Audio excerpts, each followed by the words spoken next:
And just like that, here we are. It is officially the outdoor season of 2025. And we had some great performances this weekend. Just want to do a brief recap of some of the major meets and ask a question that I think is important for the sport before we dive right into things. We had some really big meets this weekend: the Texas relays, the Raleigh relays, the Battle of the Bayou, the Florida State relays, and the 10 out west in California. Just a number of meets.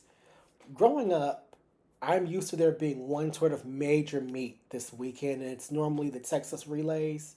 And as I got older, it became the Florida relays, then the Texas relays, and occasionally those two would run separate or they would run together, unfortunately.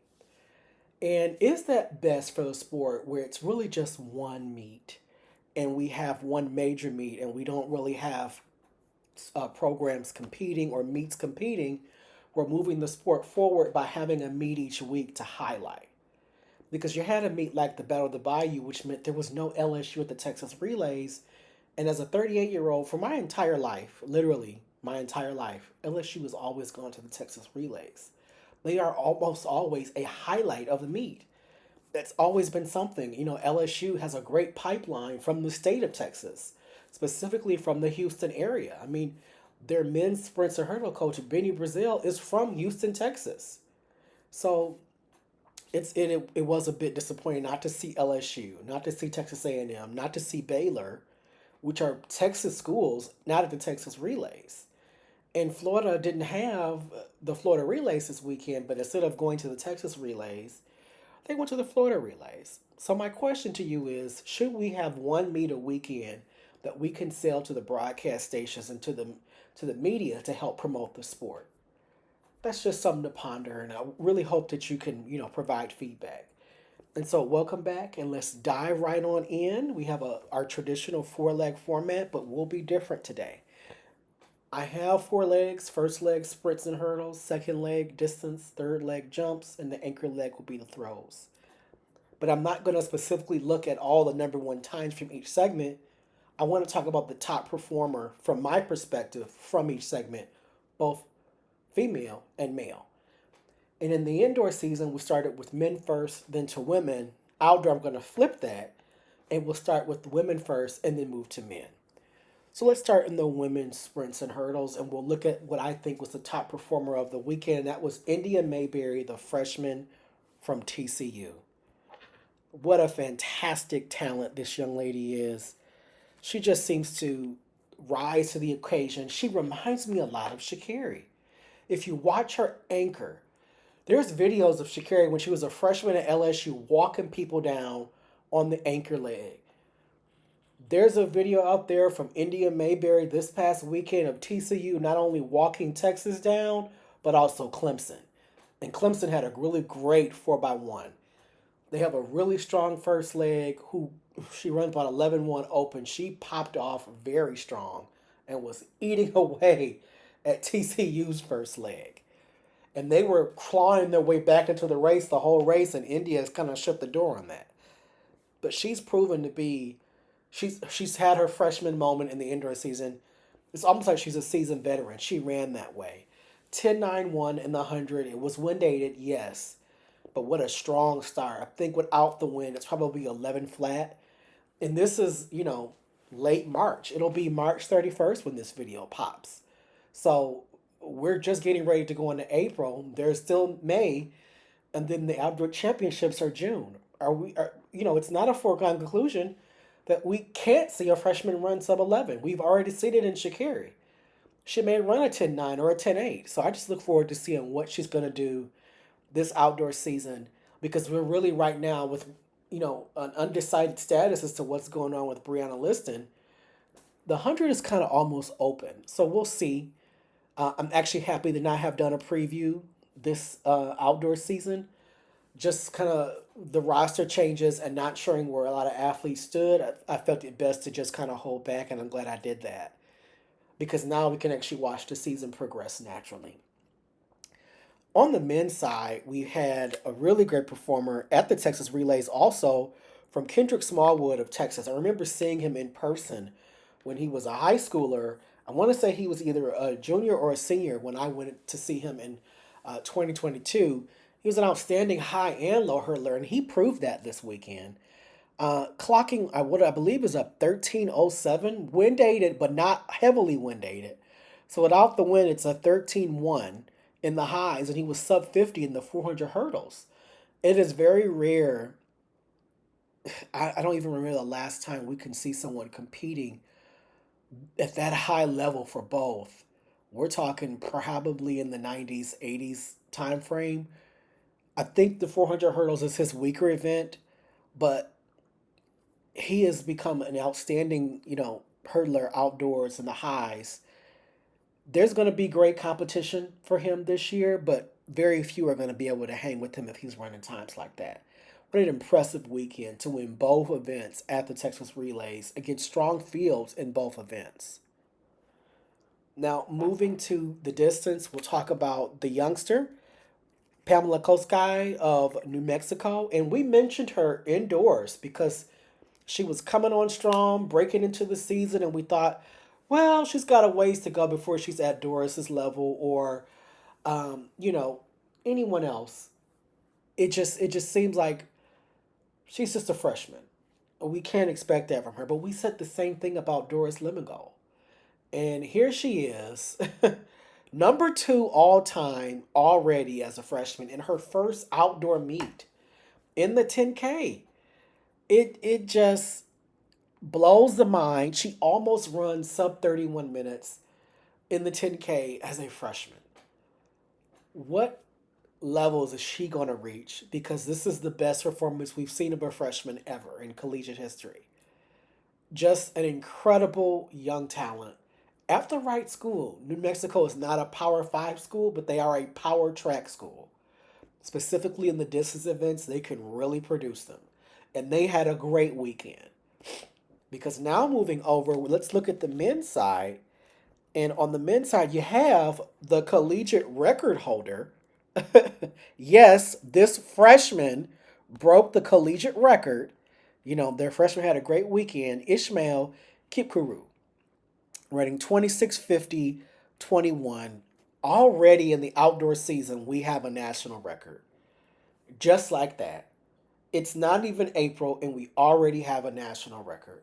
Insane. Insane. And he beat Hampton Samuel, his teammate, who's only a sophomore. So just know that if you thought New Mexico was not going to be able to get back to their national championship level, where they were beating the schools like Oregon and beating the schools like Virginia and Duke and Oklahoma State, pump the brakes because they will be back and they will be fine. Specifically this coming outdoor season, but keep an eye on them from cross country because recruiting is going well for them too. Do not, put out the little schools just because they are not in a major conference, as we need to learn. There, specifically in our sport, great coaching is still great coaching, and the benefit to great coaching is when you can recruit and have the finances to back you up. And New Mexico has that, and they're proving that right now. Now, moving to leg three, we'll get into the jumps, and we had some great performances this weekend. Sydney Johnson, talented young woman from UCLA. She's primarily a pentathlete. And so, where have you heard that before? A great UCLA heptathlete was also a great long jumper. Probably their greatest athlete ever, Jackie Jordan Kersey. She's following those footsteps. Oh, you're jumping too far. No, I'm not. She jumped 22 feet, 3 inches this past weekend. Uh, Three and a half, excuse me, 6.79 meters. That's her outdoor debut. I'm not going to put a 23-foot jump on her. She's probably got another 22-foot jump coming. And she'll have another year of college. We might be looking at probably the best heptathlon long jumper in a long time. The fact that she's this multi-event level athlete at a school like that, she's going to draw some attention. She's going to draw some comparisons. But she's having a great start to her season, because this could also be an event outside of the heptathlon that she can compete in to also bring UCLA some points. Shout out to the UCLA coaching staff under their first year under Coach Joanna Hayes and Gino Hall, the former NCAA champion from Florida. they're doing things right and they're getting started with a bang. So, the UCLA teams just seem for the past, I don't want to say 15 years, where they haven't really been a named competitive program. I think that goes away.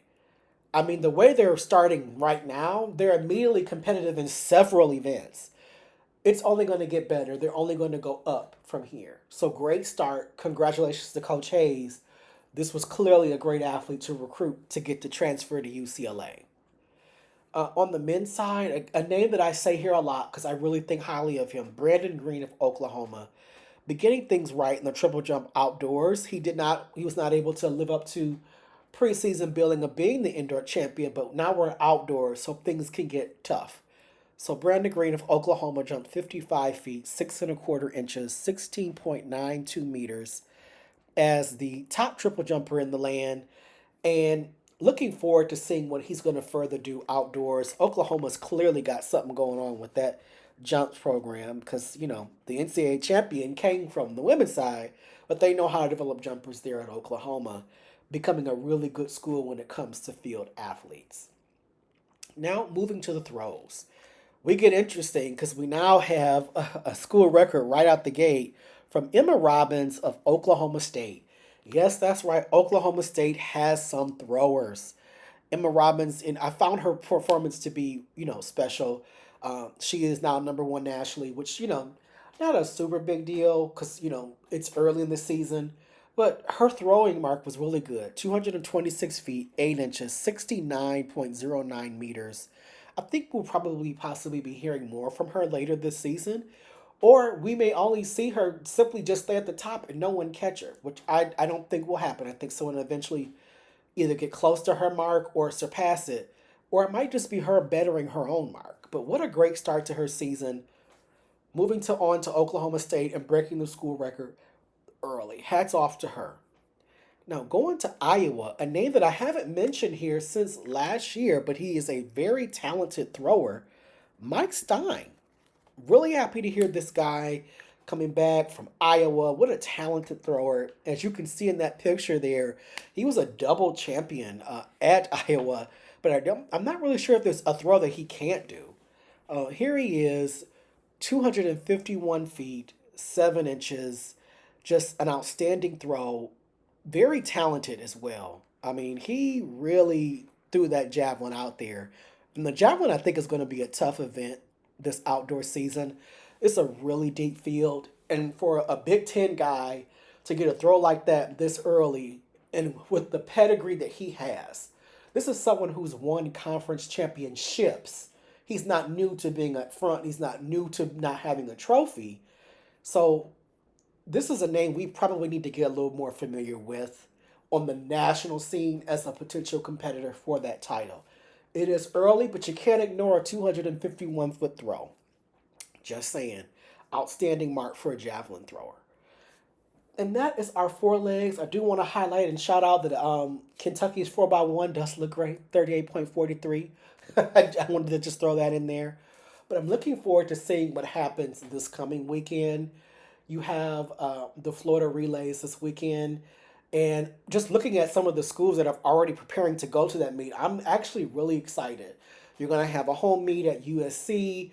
I'm really, really curious to see how this season pans out. My hope is to be at the Penn Relays and to see some of these schools, and I'm already excited to see that Texas A&M is going to be there, Clemson's going to be there, Villanova's going to be there, Howard. So I'm like, yes, some great competition. I just having enjoyed the Penn Relay atmosphere, it's kind of something I want for all fans and for especially track and field fans to experience at more than just the Penn Relays, but a number of different venues.